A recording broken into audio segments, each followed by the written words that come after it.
Hello mga mamshi sa Japan! Good morning! At eto nga po ay kagigising ko lang. Medyo inaantok pa nga po ako nito pero hindi pwede dahil may pasok po si ate. Kaya naman nagsipilyo na ako at naghilamos para naman magising-gising na. At pagkatapos neto, ginising ko na rin si ate at naghanda na rin ako ng breakfast niya. At nung nagising na nga si ate, pinabihis ko na siya at pinakain na rin. At maya-maya lang may nag-doorbell na sa pinto dahil sinusundo na siya ng kaibigan niya. At pagkatapos ko ngang ihatid si ate sa may pintuan, dumiretso na uli ako dito sa may kusina dahil hinanda ko naman yung babaunin ni daddy. Maaga nga pala si daddy ngayon at kinalaunan nga, nagising na nga pala si Bunso. Ngayong araw din ay may pasok din siya. Kapag umaga, ganito nga pala kami lagi ni Bunso. Kaya naman sinusulit ko itong moment na to dahil baka pag lumaki na sila, hindi na sila magpahag. At maya-maya rin, umalis na rin nga pala si daddy nito. Bye! Tagatapon lang po ako ng basura. Outfit check! Basura! Eating the breakfast!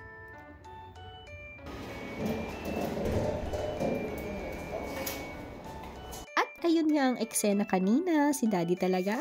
May pa-outfit check pa. At eto nga, ihatid ko na nga pala si Bunso sa school niya. Talaga naman, nagpa-cute pa.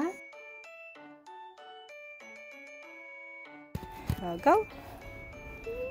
Let's go.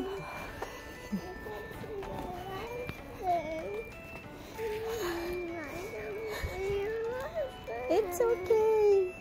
At nung nandito na nga pala kami sa school, ito ang nangyari. Nagpapaawa effect si Bunso dahil wala daw ako. At gusto daw niya kasi akong kasama sa loob. Sabi ko naman, hindi ako pwede. Dadaanan ko na lang siya mamaya. At ayun nga, nung kinausap na siya ng teacher, sumama naman siya at hindi na rin siya umiyak. At nandito na nga pala ako sa bahay. Bago nga pala ako maglinis ng bahay, meron akong kaunting me time lang. Pero bago yon, liligpitin ko muna itong mga pinagkainan nila ate at Bunso. Dito kasi ako nagdi-devotion.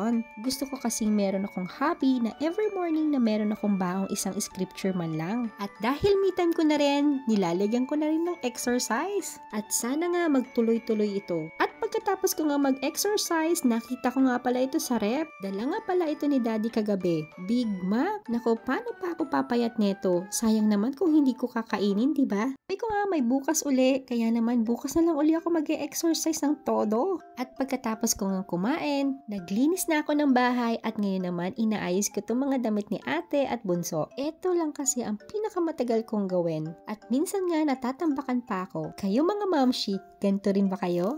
O siya, hanggang dito na lang muna. Salamat sa pagsama! Iwasan mo ang masyadong pag-stress sa iyong sarili. Karamihan naman ng sitwasyon sa ating buhay ay hindi naman permanente. Kung ano man ang sitwasyon mo ngayon, yan ay lilipas din. Don't be so hard on yourself.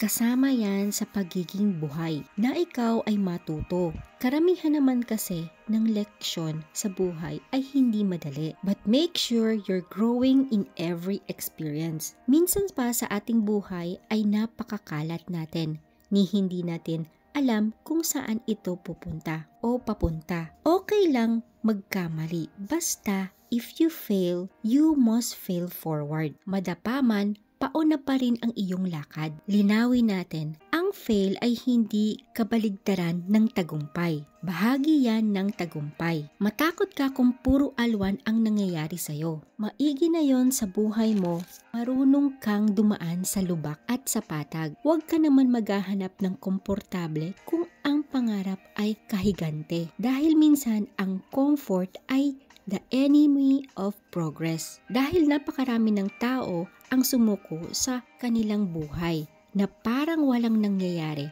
o kaya naman napakabagal naman ng pag-asenso. Kaya hayaan mong ipaalala ko sa'yo, baka lang nakakalimutan mo. Bawat hakbang mo ay hakbang mo sa bukas mo. Wala pang umahon na hindi nabigatan.